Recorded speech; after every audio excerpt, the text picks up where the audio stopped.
can't think of a better summer job than a ranger at a public park.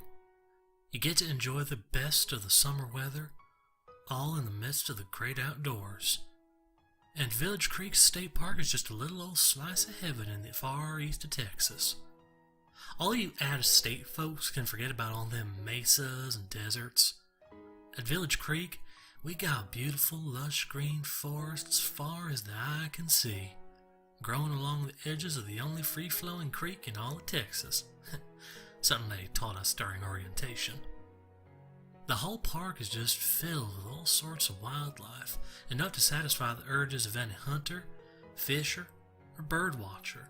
There's just so much to do there, from hiking, camping, canoeing, and all sorts of outdoor fun.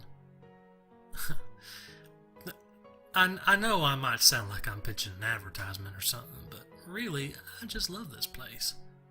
I'll be sad to leave once the summer's over. I don't really have a set position.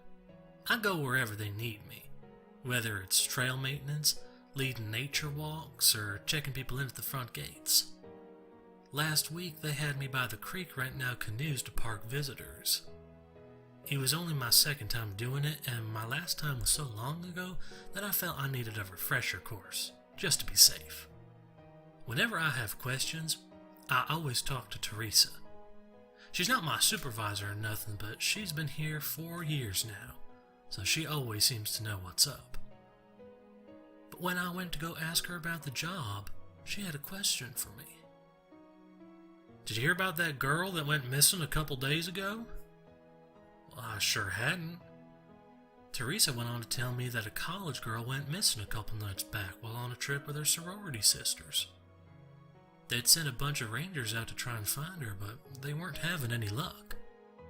They started their search down by the creek where the girl had apparently last been sighted. Nobody said anything to the other girls, but pretty much all the rangers had come to the same conclusion. Alligators. A lot of folks forget that we have them here in the east of the state. We're not Florida or nothing, but they can still be a problem. So while some rangers were looking for the girl, others were on the lookout for big gators. After Teresa was done talking about all that, she briefly reminded me of the procedure for canoe rental, and so I set off toward the creek. It was a beautiful day, not a cloud in the baby blue sky. The air was alive with birdsong, and a soft breeze was the perfect counter to the sun beating down on the back of my neck. Days like that are what summer is all about. But although the day seemed darn near perfect, I kept my eyes open. I couldn't shake what Teresa told me about that missing girl. I hate to sound all morbid-like, but I doubt that anyone will find her now. Folks who've been missing more than a day tend to stay missing. Or worse. And if a man-eating gator was hanging around somewhere in the park, then working by the creek wasn't exactly the place I wanted to be. In between helping folks set up their canoes, I kept my gaze all along the surface of the water, scaring myself silly whenever I saw a stray wave or floating log bobbing up and down slightly in the current. But I didn't see any gators. I didn't see much wildlife now that I think about it, just birds mostly. Red-tailed hawks circled overhead a few times before flapping off, and a stork stopped by on the other side of the creek. It dipped its long, sharp beak quickly into the water, snapping up fish or frogs before gulping them down. In just a flash, poor things were gone before they even knew what hit them. Once the stork was finished, he took off. Finally, as the sun was getting lower in the west and my shift was starting to end, the last party came back with their canoe. As the boats hit the sand and the couple climbed out, the woman came up to me with a smile and asked me, "Excuse me, I don't suppose you know where we can sign up for hang gliding?" Well, I had no idea. As far as I know, we don't offer hang gliding as a park activity.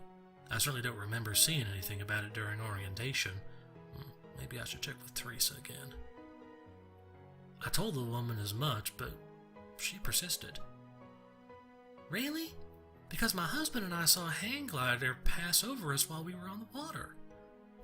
I was getting mighty confused. I've never seen any hang gliders here. No one ever mentioned them. Are you sure it wasn't a bird? But she shook her head and said, No, see, that's what my husband said. But it couldn't have been a bird. The wings were huge, over 20 feet long, and it didn't have any feathers. It also didn't flap its wings. Sounds like a hang glider to me, but I still had no idea where it might have come from. I politely suggested that it might be an activity offered by another facility outside the park. The woman waved me off, resigning to look it up on her smartphone instead. When I finally got around to asking Teresa about it, all she did was reinforce my confusion. No hang gliding here. Not at Village Creek State Park, that's for sure, she said in a confident tone. When I asked if there were any places nearby that offered it, she shook her head and said, None that I've ever heard about in the last 4 years. I decided to try and let it go. After all, visitors say strange things all the time. In just the past couple months, I had 2 guys say they saw Bigfoot. And not to sound snooty or nothing, but a lot of folks just don't know nothing about wildlife. On my 3rd day working, I had a couple guys from Mexico who came to me and swore they saw a pterodactyl. Turns out that they saw a golden eagle. I want to blame failure in translation, but, well, people say strange things is what I'm trying to say.